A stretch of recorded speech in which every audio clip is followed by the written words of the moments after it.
qualify. So can we now take an early look at the next big thing on the Jamaican sporting horizon? The Qatar 2022 World Cup qualifiers, which begin in a matter of weeks.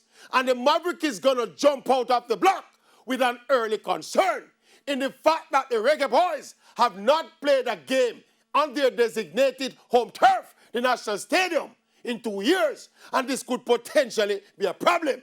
The fact of the matter is that home advantage is decisive in football, especially World Cup qualifying football. The office conditions and atmosphere were pivotal to Jamaica qualifying for that lone World Cup final in 1998.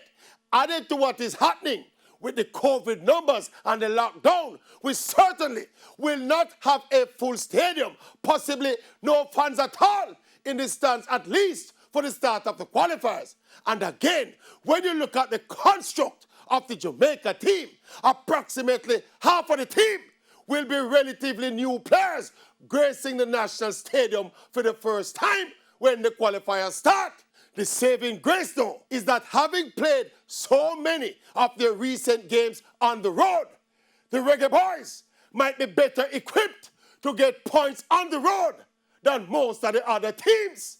We hope and pray.